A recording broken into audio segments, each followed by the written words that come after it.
Breaking. King Charles just crossed a line no British monarch has dared cross in 300 years. And in 7 words he shattered Keir Starmer's government. This is Westminster. November 20th, 2025. 11:47 a.m. The air is cold. The light grey and unforgiving. Inside Buckingham Palace, a secure line goes live. On the other end, number 10 Downing Street. The Prime Minister, his cabinet, waiting. Then the King speaks. Our veterans will not be abandoned. Silence. 7 words that could ignite a constitutional crisis. 7 words that veterans have been praying for. 7 words Starmer never saw coming, because just 48 hours ago, Parliament passed the Northern Ireland Troubles Bill, a law that strips immunity from the very soldiers who bled for Britain. SAS operators, paratroopers, men who fought terrorists in the shadows, now hunted by human rights lawyers, dragged into courtrooms, faces shown to the world, and today, King Charles defied his own government. The palace gates are already surrounded. Veterans, protesters, media helicopters circling above, police barriers going up across Whitehall. Britain is holding its breath. Because what happens in the next 24 hours will decide if the crown still stands with the people or bows to politics. If you want the full story, hit subscribe now. Because this is only the beginning. At T9:32 this morning, the constitutional earthquake began.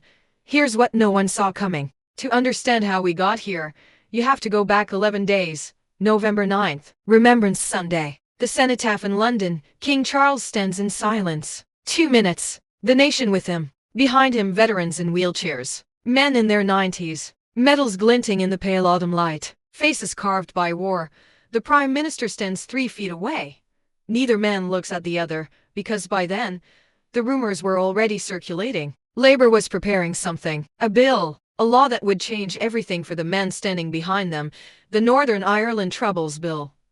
On paper, it sounded reasonable. Repeal the old Legacy Act. Restore inquests. Bring justice to victims of the Troubles, that brutal, bloody conflict that tore Northern Ireland apart for 3 decades. Over 3,500 dead. Thousands more scarred forever. But buried in the fine print was something else. The bill would strip away legal immunity for British soldiers who served in Northern Ireland during the Troubles. Men who fought the IRA, who watched their comrades die in bombings, who operated in the darkest corners of that war. And now, Labour wanted them in court. Not paramilitaries, not terrorists, soldiers. The government called it justice. Veterans called it betrayal. Because here's what Starmer's government didn't tell the public. Over 100 former SAS soldiers would now be exposed to fresh legal pursuit. Elderly men, grandfathers, some in their 70s. Men who can't even travel to Northern Ireland anymore without fear of arrest. Human rights lawyers were already circling. Case files being dusted off. Witnesses from 40 years ago suddenly remembering things. And the soldiers? They had no protection, no anonymity, no guarantee they wouldn't spend their final years in a courtroom instead of with their families. It was called lawfare. Legal warfare. Not against enemies of the state, but against the men who defended it. On November 11th, 9 4-star generals, the highest-ranking military officers Britain has ever produced, did something unprecedented. They wrote a letter to the Prime Minister. The language was blunt. The message devastating.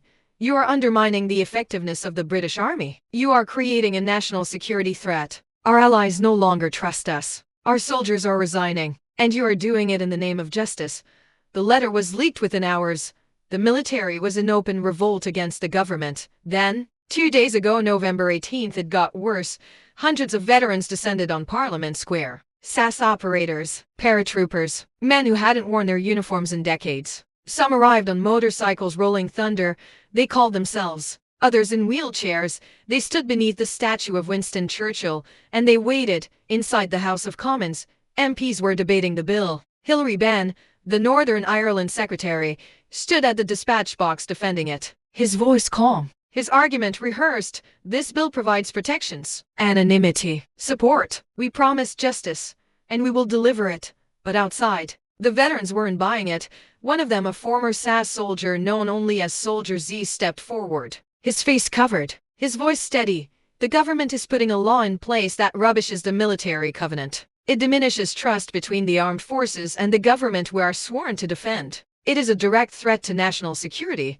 He paused. We are watching. So too are our American allies. And most importantly, the many enemies who wish us harm.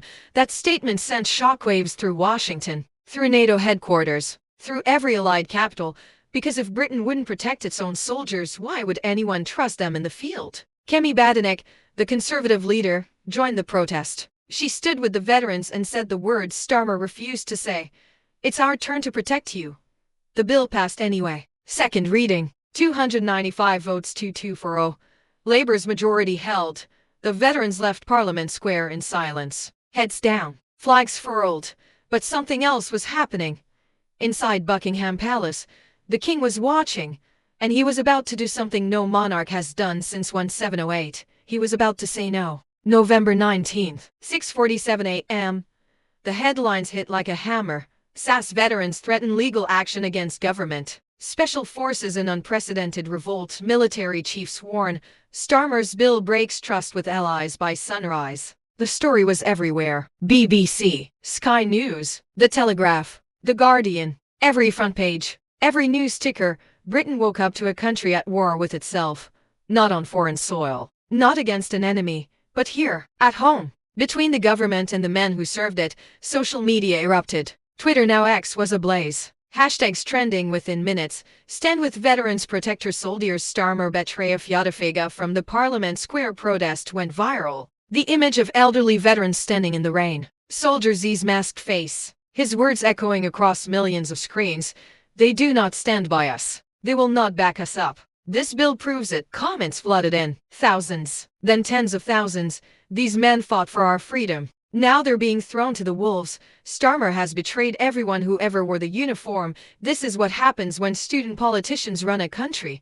But it wasn't just the public. It was deeper than that. Serving soldiers were resigning. Quietly. Without fanfare. Handing in their papers. Walking away from careers they'd spent decades building. Special forces recruitment frozen. No one wanted to join a unit that wouldn't protect them when the mission went wrong. American military officials made private calls to their British counterparts. The message was clear. If you can't protect your own people, how can we trust you in the field? The special relationship, that sacred bond between the US and UK military, was fracturing, and in Parliament, the cracks were showing. Labour backbenchers were breaking ranks. Quietly at first. Whispers in the tea room. Concerned texts in private WhatsApp groups. One MP, a former military officer himself, stood in the Commons and said what many were thinking. I voted for this government, but I will not vote to betray the people I served with. He abstained. Then another. Then 5 more. Starmer's majority was holding but barely. By midday, Downing Street issued a statement. Carefully worded. Politically calculated. The government remains committed to supporting our veterans. This bill includes 6 key protections that were not in the previous act. We will not be deterred by misinformation. Misinformation. That word detonated like a grenade. Veterans groups went ballistic. The Northern Ireland Veterans Movement released a statement within the hour. The Prime Minister calls our concerns misinformation. We call it lived experience. We were there. He wasn't. The Royal British Legion, normally diplomatic, always measured, issued a rare public rebuke. Veterans deserve more than carefully crafted statements. They deserve action. They deserve protection. They deserve loyalty. Then the palace did something unusual. At 2:15 p.m., Buckingham Palace released a brief statement. Not about the bill. Not about politics. Just this. His Majesty the King continues his long-standing support for the armed forces community and all those who have served. 32 words, but in the language of the palace it was a thunderclap, because the palace never comments on government policy. Never. It stays neutral, silent, above the fray. But this wasn't a comment on policy. This was a signal. Constitutional experts were on television within minutes, debating, analyzing, dissecting every word. The palace is walking a tightrope here. The king can't oppose the government directly, but he can make his position known. And he just did. By evening, the tension was unbearable. In veterans' halls across the country, from Scotland to Cornwall, men and women gathered. Some in uniform, others in civilian clothes, all with the same question. What happens now? Because the bill was law. It had passed. It would receive royal assent, the king's formal approval, as all bills do. That's how the system works. The king doesn't refuse. He rubber stamps. He signs. Except there's a precedent. A single precedent. From 1708, Queen Anne, the Scottish Militia Bill. She refused to give royal assent. The bill died. It triggered a constitutional crisis. It nearly toppled the monarchy, and no monarch has done it since. 317 years of silence. But the whispers were starting. In military circles, in legal chambers, in the corridors of Westminster. What if he refuses? What if King Charles says no? The palace wouldn't comment. Downing Street wouldn't speculate. But the question hung in the air like smoke, because the king had a choice. A terrible choice. Sign the bill and abandon the veterans, or refuse and risk everything. BYPM. Protests were spreading, not just in London, Manchester, Birmingham, Glasgow, Cardiff, veterans marching in silence, candles held high, faces grim. In Belfast, former soldiers laid wreaths at a memorial. The inscription read, "For those who gave everything and were forgotten." In Washington, the Pentagon issued a statement, carefully worded, but pointed. The United States values its partnership with the United Kingdom. We trust that our allies will continue to uphold their commitments to those who serve. Translation, fix this, or we have a problem. In Moscow, state media ran the story gleefully. British government turns on its own soldiers. Western alliance in disarray. In Dublin, victims groups issued their own statement. They supported the bill. They wanted justice. They wanted accountability. Two sides. Two truths. No middle ground. And somewhere in Buckingham Palace, behind closed doors, King Charles was making a decision. The phone lines were silent. The advisors dismissed. The legal papers spread across his desk. Outside, the city rumbled with tension. Police on high alert. Parliament on edge. The nation watching. Because by morning, everything would change. The king was about to defy his prime minister, and Britain was about to erupt. November 20th, 7:23 a.m. The call came early. A secure line. Palace to Downing Street. The king's private secretary to the prime minister's chief of staff. The message was brief. The tone formal. The implications catastrophic. His Majesty requests a private audience with the prime minister. This morning. Urgent. No explanation. No details. Just a request. In constitutional terms, when the monarch requests an audience, you don't decline. Starmer arrived at Buckingham Palace at 8:41 am. No press. No motorcade. A single car. And marked. Through the side entrance. No one knows exactly what was said in that room, but sources close to both men speaking on condition of anonymity painted a picture. The king stood. He didn't sit. Protocol broken from the start. His voice was quiet, but there was steel in it. Prime Minister, I cannot sign this bill. Silence. Starmer's face reportedly went pale. Your Majesty, with respect, this is a matter that has been debated in Parliament. It has passed both readings. The democratic process has left elderly soldiers exposed to lawfare while their service is weaponized against them. The king didn't raise his voice. He didn't need to. I served. I wore the uniform. I know what we ask of these men, and I will not be the one who signs their betrayal into law. Starmer tried reason. He tried procedure. He invoked constitutional precedent. Your Majesty, if you refuse royal assent, it will trigger a crisis. The government could fall. The monarchy itself could be at risk. The king met his eyes, then let it fall. But I will not abandon the men who serve this nation. The meeting lasted 37 minutes. When Starmer emerged, his face was ashen. He said nothing to the waiting aides. He climbed into his car, and he was gone. Back at Downing Street, emergency meetings began immediately. The Attorney General, the Cabinet Secretary, constitutional lawyers pulled from their morning routines. The question was simple. Can he actually do this? The answer was complicated. Technically, yes. The royal prerogative still exists. The monarch has the legal power to refuse royal assent. Practically no monarch had exercised that power in over 3 centuries, but legally there was nothing stopping him. By 10:15 am, word had leaked. Not the details, just the fact. The king met with Starmer. Emergency session. Something's happening. Journalists scrambled. Cameras set up outside the palace. Outside Downing Street. Outside Parliament. At 10:47 am, the palace released a statement. It was unprecedented, historic, and it sent shockwaves through every newsroom in the country. Statement from Buckingham Palace. His Majesty the King, in his role as Commander-in-Chief and in recognition of his constitutional duties, has determined that further consideration is required before granting royal assent to the Northern Ireland Troubles Bill. His Majesty has profound respect for the democratic process and the sovereignty of Parliament. However, he also holds a sacred duty to the men and women of the armed forces past and present. His Majesty has requested that Parliament provide additional protections for veterans before final assent is granted. This is not a refusal. It is a request for reconsideration. His Majesty remains committed to justice for all victims of the Troubles, but believes this must be balanced with the protection of those who served with honor. Signed, sealed, released to the world. The constitutional bombshell had been dropped. Within minutes, chaos. BBC interrupted regular programming. Sky News went live. Every channel, every platform. Breaking. King Charles delays royal assent to Troubles Bill. Constitutional crisis. Monarch defies government. King stands with veterans. Starmer government in turmoil. Parliament erupted. MPs shouted across the chamber. Some in fury, others in jubilation. Conservative benches roared with approval. Labour benches sat in stunned silence. Kemi Badenoch stood and said what half the country was thinking.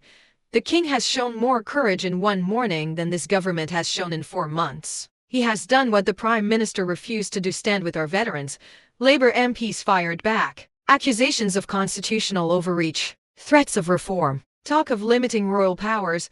One backbencher shouted, "This is the 21st century, not the 18th. The king doesn't get to veto Parliament." But the Speaker intervened. Order restored. Barely. Because outside the country was erupting. Veterans poured into the streets. Not in protest this time. In celebration, outside Buckingham Palace, crowds gathered, cheering, waving Union Jacks. Some in tears. An elderly man in a wheelchair, medals across his chest, held up a sign. "Thank you, Your Majesty. You stood by us." Social media exploded. Millions of posts. Hashtags trending worldwide. King Carlston does defender veterans. Constitutionalist reaction was split. Fiercely split. Some hailed the king as a hero, a monarch who remembered his duty, who put principles above politics. Others condemned him as a relic, an unelected figurehead interfering with democracy. Constitutional scholars filled every news slot. Historians, legal experts, political analysts. This is the biggest constitutional crisis since the abdication of Edward V. The king has just reminded everyone that the crown still has power if it chooses to use it. This could change the monarchy forever, for better or worse. In Downing Street, Starmer faced his cabinet. The room was tense. Voices raised. Options debated. Some urged compromise. Amend the bill. Add the protections. Get it done. Others demanded confrontation. Force the issue. Put the king in a corner. At 3:17 p.m., Starmer emerged from number 10. He walked to the podium outside. Cameras flashing. Microphones thrust forward. His face was set. His voice controlled. But there was anger beneath it. He looked directly into the cameras. And he said, "This government was elected by the people. This bill was passed by Parliament. The democratic will of this nation cannot be held hostage by an unelected institution." Pause. I have the utmost respect for His Majesty, but I must be clear, Parliament is sovereign, and this bill will become law. Another pause. I have requested an urgent meeting with the Privy Council. We will resolve this matter, but let me be unequivocal, the government will not back down. The gauntlet had been thrown. King versus Prime Minister, Crown versus Parliament, and Britain watching, waiting, holding its breath, had no idea which side would blink first, or what would be left standing when it was over. November 20th, 11:54 p.m. The lights are still on in Westminster. In Buckingham Palace, a single window glows against a dark London sky. The nation hasn't slept. Can't sleep, because history doesn't happen often. And when it does, you watch. By nightfall, the tension had reached a breaking point. Emergency sessions, conference calls, legal teams working through dinner, constitutional experts pulled into rooms they'd never seen before. The Privy Council convened. A body so ancient most Britons had forgotten it existed. The king, senior ministers, judges, advisors, behind closed doors.